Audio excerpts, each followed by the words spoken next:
মাথা যন্ত্রণা ধরিয়ে দিল। এক কাপ চা দাও।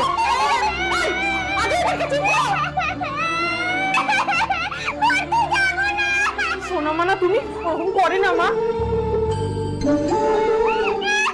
মা ওকে একটু রেডি করে দিন না। আমি পারবো না, মাথায় তুলে রেখেছে, দুঘর দিলেই সোজা হয়ে যায়। আরে আমার টিফিন। 1 minute please. এখন ওদেরকে রেডি করনি? না ঘর সামলাতে পারে না বাচ্চা। সারাদিন ঘরে থেকে তাহলে করেটা কি?